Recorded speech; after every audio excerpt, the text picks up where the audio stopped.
In an elite army base, a quiet old janitor in a faded red work shirt pushes his mop through the freezing security checkpoint, while young military police mock the crude triangle tattoo on his forearm. They think it's jailhouse ink on a nobody who cleans up their mud, but they're seconds away from learning that the symbol belongs to a reconnaissance unit the Army still refuses to talk about out loud. What starts as a few cruel jokes in the winter wind turns into a moment that will change every career standing at that gate. Keep listening, and which city are you listening from? And if you enjoy the story, please subscribe for more. The wind screamed down off the plain and slammed into the front gate of Fort Mercer, rattling the razor wire and pushing truck exhaust flat along the concrete. Headlights glowed through a haze of cold fumes as vehicles crept toward the red light of the checkpoint.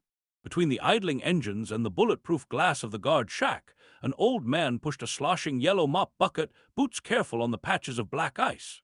His faded red work shirt was buttoned to the neck, his blue jeans were polished at the knees, and his brown boots were scuffed from years of hard floors. A full white beard framed his deeply lined face, and steel-gray eyes quietly tracked every tire track and slush trail. To the young MPs, he was part of the furniture. "Gate trolls back," a private muttered, blowing into his gloves as the old man began to mop a strip of wet concrete at the choke point. "Careful, he'll put a curse on your parking pass." The others laughed, grateful for anything that broke the boredom.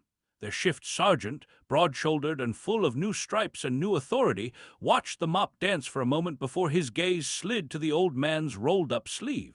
Above ropey veins and paper-thin skin sat a black tattoo, a rough triangle, a vertical slash, 3 uneven dots. It was ugly and crooked, the kind of thing that begged to be mocked. "Hey, Grandpa," the sergeant called over the rumble of engines. "What's that on your arm, huh? You lose a bet with a Sharpie." The old man kept the mop moving, slow and steady, tracking the slush as it spread. Silence irritated the sergeant more than any backtalk. He strode forward, boots ringing on the concrete. "I'm talking to you, civilian," he barked. "You see this?" He jabbed a thumb at his MP badge. "That means you answer when I speak." The old man finally stopped, resting both hands on the top of the mop handle. When he spoke, his voice was low and rough but steady. "Just trying to keep your gate from turning into an ice rink, Sergeant, that's all." "I didn't ask about the gate," the sergeant snapped. "I asked about that trash tattoo. You in some gang? You think that's funny, standing on a secure post with unidentified ink?" Two MPs wandered closer, forming a loose semicircle. One leaned on his rifle, another slid his phone halfway from his pocket, hunting for entertainment. The old man glanced at his forearm. For a heartbeat, his eyes went somewhere else, somewhere hot and loud, and then the look vanished. "Old unit mark," he said, "doesn't mean much anymore." "Unit?" The sergeant let out a short, ugly laugh. "Only unit you're in now is the mop squad. That thing looks like a kid drew it on a bus." He reached out and grabbed the old man's forearm, turning it so everyone could see. "Look at this, boys. Tell me that doesn't scream county lockup." The grip made the veteran's shoulders tense. He didn't pull away, but his hand tightened white around the wooden handle and his jaw ticked once.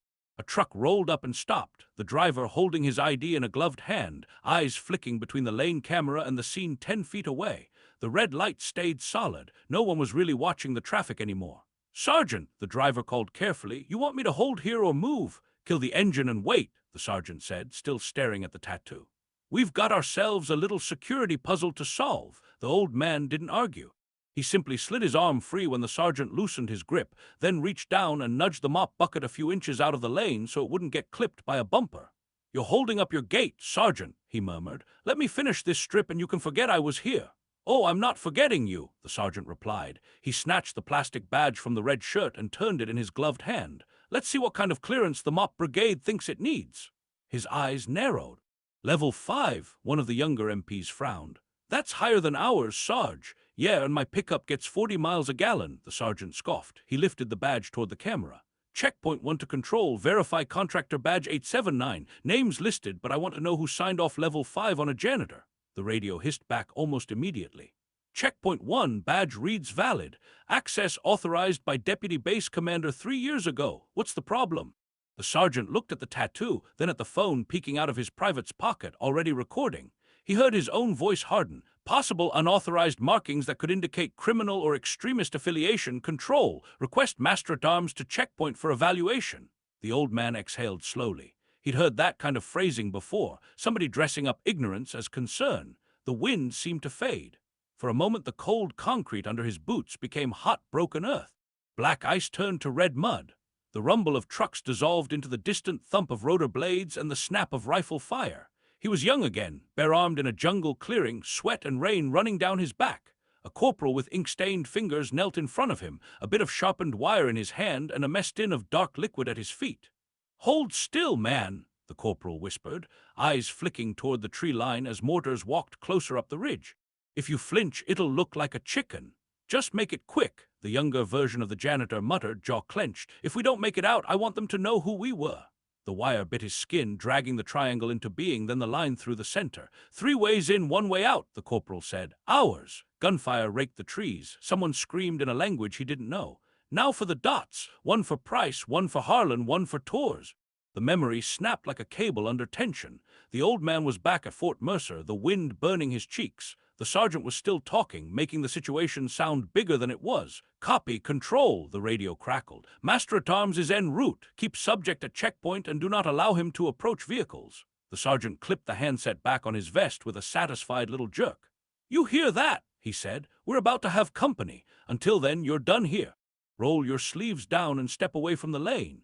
"Can't roll them," the old man said quietly. "Safety regs, loose cloth around moving equipment." He nodded at the heavy ringer basket and the wet, slick concrete. "You've got enough hazards out here without adding more." "I'll decide what's a hazard," the sergeant snapped. He stepped close enough that the old man could smell coffee on his breath. "You either cover that ink or I'll have your badge yanked and you can explain yourself off base."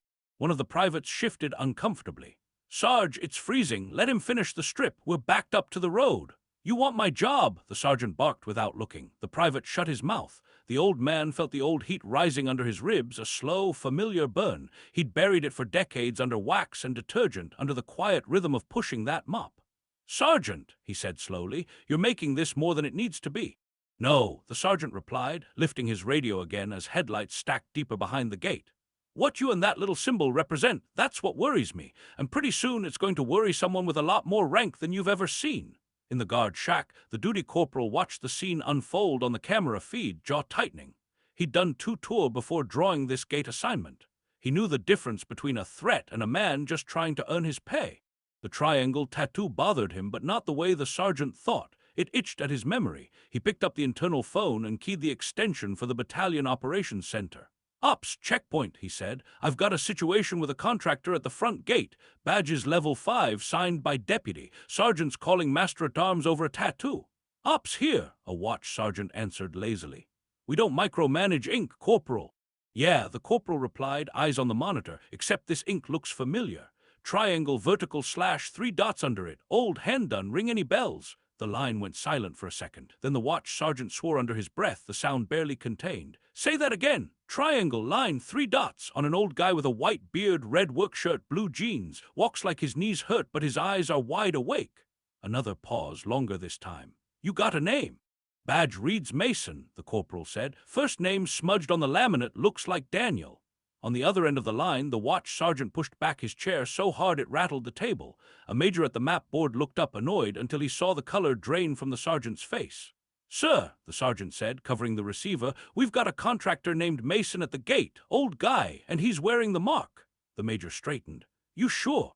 "Triangle, line, 3 dots," the sergeant repeated.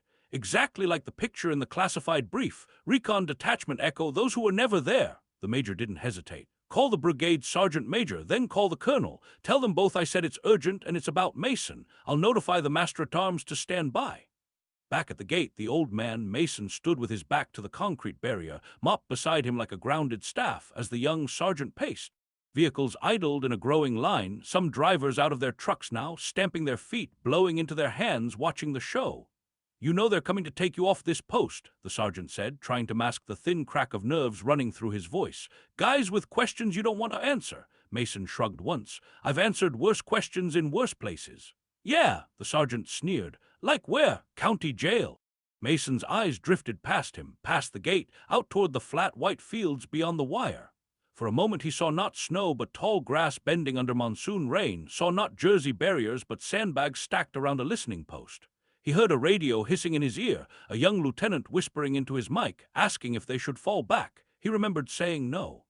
"Like places that aren't on your maps, Sergeant," Mason said softly. "Places you only see in thick black lines in a briefing and then never hear about again." The younger man snorted but didn't press. Under the bravado, something about the old man's stillness unsettled him. Out on the access road, a dark SUV took the turn toward the gate faster than regulation speed, tires spitting slush. Another followed it, then a third, one of them flying a small staff flag on the front bumper. Duty Corporal saw them first on his outer camera and swore under his breath. "Here we go," he muttered. "Showtime." He keyed the intercom to the lane. "Checkpoint to all posts, stand by. Command vehicles inbound. Look alive." The privates at the barrier straightened instinctively. The sergeant smoothed his vest and squared his hat, already rehearsing an explanation that made him look decisive and vigilant. Mason just watched the approaching headlights, the yellow mop water sloshing quietly at his side. He had seen command cars race toward trouble before.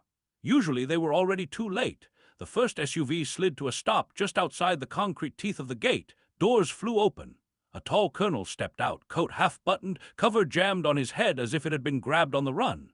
At his shoulder was the brigade sergeant major, stocky and stone-faced, 3 chevrons and 3 rockers blazing on his sleeve.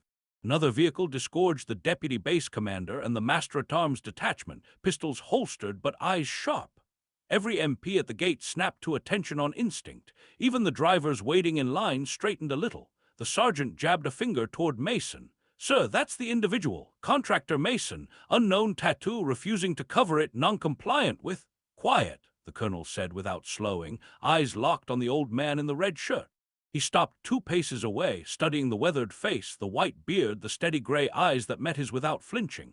Then his gaze dropped to the forearm, the faded triangle, the line, the 3 dots. The colonel's jaw worked once as if he had bitten down on something hard. He reached up and removed his cover. The brigade sergeant major had already gone stock still, color draining from his face. "That can't be," he whispered. "Sir, that has to be him."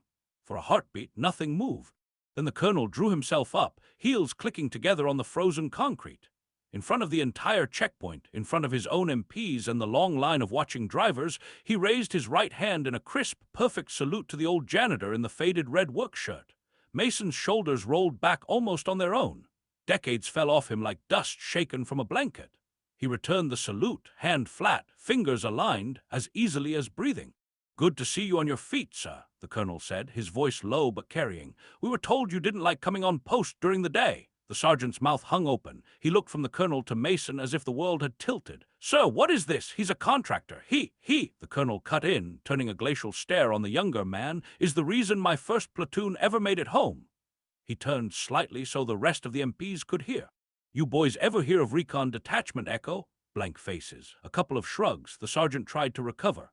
"That's classified jungle war stuff, sir. Stories, ghost units." "Not stories," the sergeant major said quietly. "Not ghost units. Men, 5-man teams dropped where the maps ran out. Teams that never existed on paper. You're standing in front of the last leader of the worst of those teams." He nodded at Mason's arm. "That tattoo isn't gang sign. That's their mark. They carved it into themselves in case there wasn't enough left to ID."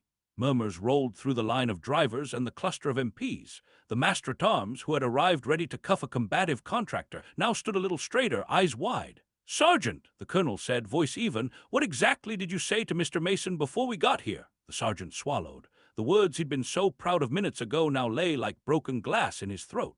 "I questioned his clearance, sir. Informed him he might be a security risk. Ordered him to cover the tattoo and leave the gate area. And when he refused," the colonel pressed. The sergeant's gaze dropped. "I called him gang-affiliated. I implied the badge was a mistake, requested he be detained for questioning." The colonel let the silence hang, the cold wind filling it. Finally, he turned to Mason. "Mr. Mason, on behalf of this installation, consider this your formal apology.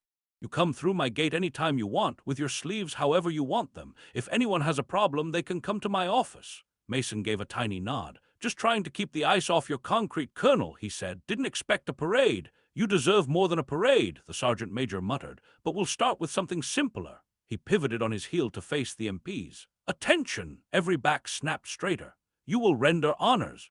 As one, the soldiers at the gate raised their hands in salute to the old man with the mop. The drivers in the line, not sure what else to do, followed by instinct, hands to brows, hats off, heads bowed. For a long moment, the only sound was the hiss of idling engines and the distant snap of flags above the gate. When the salutes finally dropped, the colonel turned back to the shivering sergeant. You and I will speak later about judgment, respect, and the difference between vigilance and vanity, he said quietly. Until then, you have a very specific task. He pointed at the yellow bucket. You're going to help Mr. Mason finish this gate. You will push that mop until he tells you the job is done. A flush crawled up the younger man's neck, but he didn't argue. Yes, sir. The colonel looked to Mason. If you're willing, sir, I'd like to bring you inside afterward.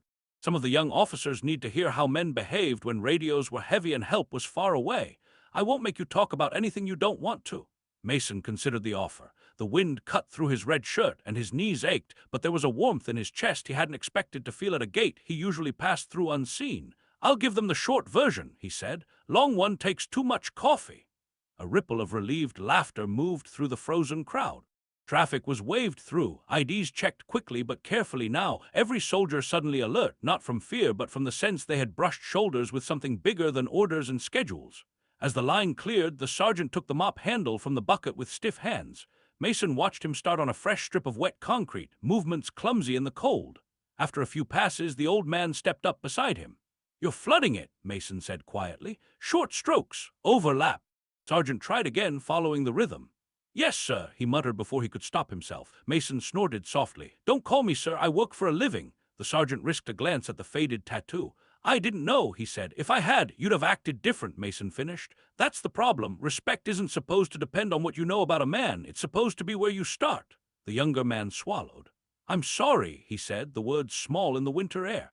I was showing off for my guys. Thought you were just some old man in the way. Mason nodded once. I was some old man in the way once, he said. Then somebody older than me stepped between me and a mistake, saved my hide and my career. You'll do the same for somebody else, or you'll waste the lesson. When the concrete finally shone wet and clean from barrier to booth, the sergeant handed the mop back. His gloves were soaked, and his cheeks were raw from the wind and embarrassment.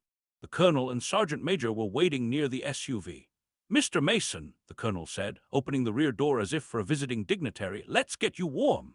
As Mason climbed in, the sergeant major leaned down, voice low. For the record, the citation on that badge doesn't mention half of what you did, but I've read the real file. Recon Detachment Echo, Hill 29, 3 days without resupply. That mark on your arm, you earned it the hard way.